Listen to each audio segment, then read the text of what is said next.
হ্যাঁ নেন নেন। খাওয়া দাওয়া খামু খিদে নিচ্ছে না।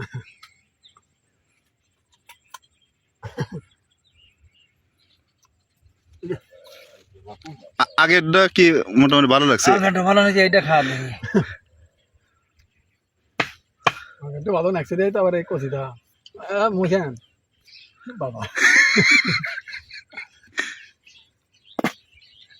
ও দেন ফাইন ফাইন। সেই স্বাদ।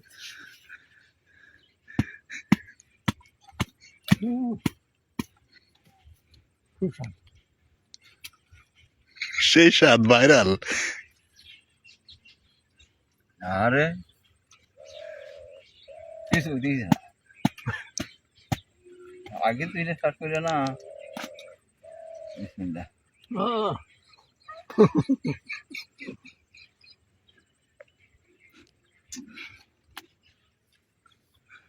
সেই স্বাদ। সেই মজা। তাতে আগে যে খাইছেন এর সাথে কি? এর পরাটা আরো মজা। আচ্ছা, আমার এই লাউ বাগানের এই লাউগুলো বলে খুব স্বাদ লাগে, এই জন্য কাছে থেকে খাওয়া শুরু করছে। আর সেই স্বাদ একদম মধুর মতো মিষ্টি। গোলাপের মতো ছিলেন, খুব স্বাদ।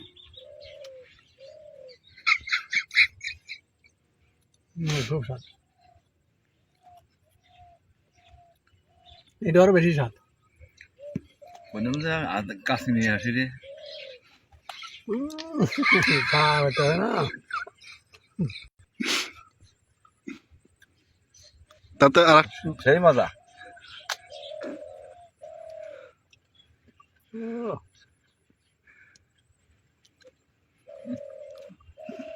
না, এটা শেষ হলে আরো কিন্তু কেটে নিয়ে আসতেছি।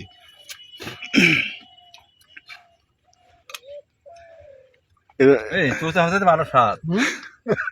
চোচা শুনতে ভালো স্বাদ।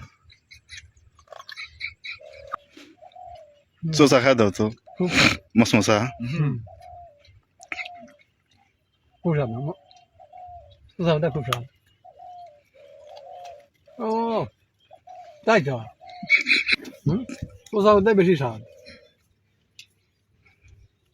শসার মতো লাগে।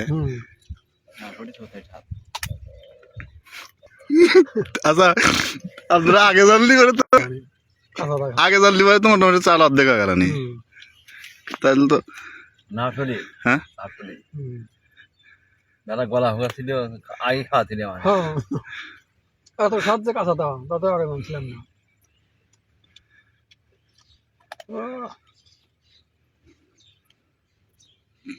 তুমি আর নিশ্চয় আগামোড়া থেকে, এটা তোর মনে হয় আগামোড়ার বেশি স্বাদ, তাই না? খুব স্বাদ এটা। দুপুর দিয়ে বাপু খুব স্বাদ।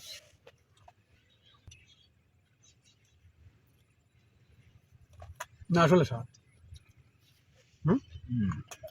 বাচ্চা বাদই তো ভাত খেবে কে? ভাত খাওয়ার তো দরকার নাই। ভাত খাওয়ার সাথে খুব পুষ্টি সম্পন্ন খাবার খাইতে চাও,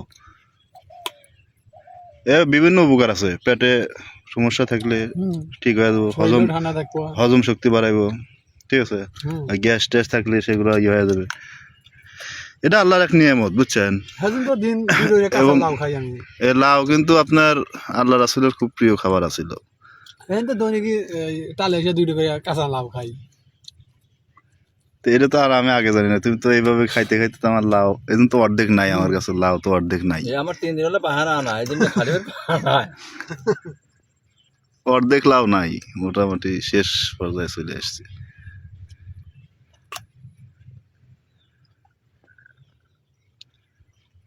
তাতে দুজনে ঘুরায় নেন যে কোনটা বেশি স্বাদ, আগার মুড়া না নিচের মুড়া, পাঁচার মুড়া বেশি স্বাদ?